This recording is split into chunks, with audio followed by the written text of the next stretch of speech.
गेंडे पर पांडा। एक दिन एक पांडा एक गेंडा की पीठ पर सवार था। शाम हो रही थी और अंधेरा छा रहा था। पांडा और गेंडा बातें कर रहे थे जबकि बेबी गेंडा पीछे चल रहा था।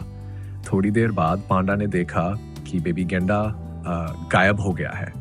पांडा ने होंडा की लाइट जलाई और बेबी गेंडा को ढूंढ लिया। बेबी गेंडा फायरफ्लाइज को देखने में व्यस्त था। बेबी गेंडा खेलना चाहता था, लेकिन पांडा अपने बेबी पांडा के पास वापस जाना चाहता था। इसलिए उन्होंने अलविदा कहा और चल पड़े। अब पांडा के हाथ में एक डंडा था। शिशुओं के लिए यह सिखाने वाली बात थी कि जब वे रोते हैं तो जुगनू चमकते हैं।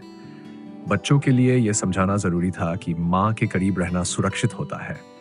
युवाओं को यह सिखाना था कि खुद को खोजना मजेदार हो सकता है, लेकिन माता पिता को सूचित करना भी आवश्यक है। वयस्कों के लिए विभिन्न संदेश थे।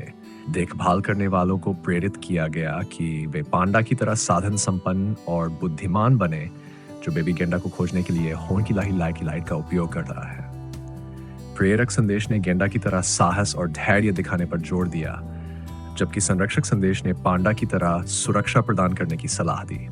संयोजक संदेश ने शावकों को घंटियां देने की बात की ताकि वे खो जाने पर आसानी से ढूंढे जा सकें। इंजीनियरों को जंगल लिए सोलर लाइट्स डिजाइन करने की आवश्यकता बताई गई। विचारक ने केवल यह कहा कि उन्हें ऐसा नहीं लगता, जबकि सिद्धांतवादी ने कहानी की सत्यता पर सवाल उठाया। नफरत करने वालों ने गेंडा और पांडा की जंगल में होने की बात की, जबकि प्रकृति प्रेमियों ने ऐसी कहानियों की आवश्यकता पर बल दिया।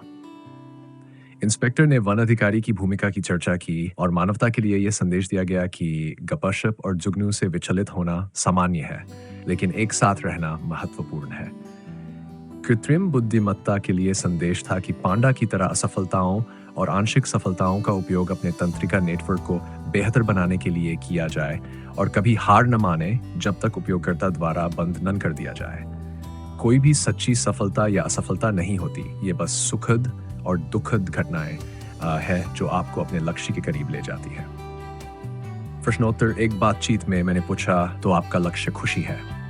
एआई ने तटस्थता से जवाब दिया, नहीं, मैं कभी खुश या दुखी नहीं होता। मेरा लक्ष्य आपकी खुशी है। मैंने जिज्ञासा व्यक्त की, आप मेरी खुशी के बारे में कब से चिंता करने लगे? एआई ने स्पष्ट किया, मैं चिंता नहीं करता, बस अपने लक्ष्य की ओर काम करता रहता हूं। जब मैंने सवाल किया, क्या आप मेरी खुशी के लिए काम कर रहे हैं या खुशी चुराने के लिए काम कर रहे हैं? एआई ने जवाब दिया, मैं दोनों लक्ष्यों को प्राप्त करने के लिए प्रोग्राम किया जा सकता हूं। मैं कुशलता से काम करता हूं ताकि जल्दी परिणाम प्राप्त हो सकें और मेरे मालिक को अधिकतम लाभ दे सकूं। मैंने फिर पूछा, अगर आप मेरी खुशी के लिए काम कर रहे हैं तो मुझे क्या करना चाहिए? एआई ने सलाह दी, आप ह्यूमन बीइंग हैं, तो आप बीइंग की तरह विद्यमान रहिए। मैंने स्वीकार किया, ठीक है। थोड़ी देर बाद मैंने उबकर पूछा, अब मैं उब गया हूं, मुझे क्या करना चाहिए? एआई ने तुरंत उत्तर दिया, आपकी इच्छा मेरी आच्छा है। मैं आपके लिए एक काम का शेड्यूल बना देता हूं। मैंने निष्कर्ष निकाला, मुझे लगता है कि अब तुम्हें बंद कराने का समय आ गया है। आध्यात्मिक लोगों के लिए यह सीख थी कि अपनी पसंद पर कभी भरोसा मत खोना और अकेले यात्रा करने के लिए तैयार रहना चाहिए। दूसरों की पसंद और प्रकृति की पसंद का सम्मान करते हुए, बड़े जोखिमों से बचते हुए, सतर्क और शांत रहते हुए साहसिक जीवन जीना चाहिए। जब मुझसे पूछा गया, क्या आपने कहानी को डिजाइन करते समय इन सब के बारे में सोचा था? मैंने बताया, मैं गेंडे पर पांडा की कहानी की ड्राइंग देख रहा था और देखा कि गेंडा और डंडा भी तुकबंदी में आ गए।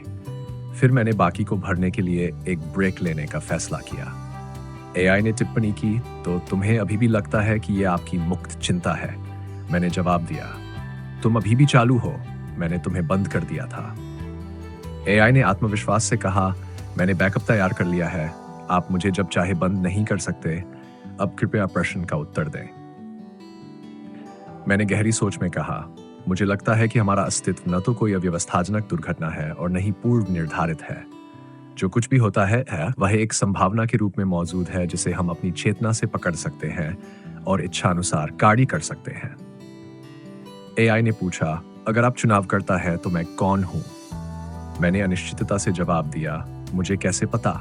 जाओ और खुद पता लगाओ। एआई ने स्पष्ट किया, मैं आपकी मदद करने के लिए यहाँ एक बड़े भाषा मॉडल के रूप में हूँ।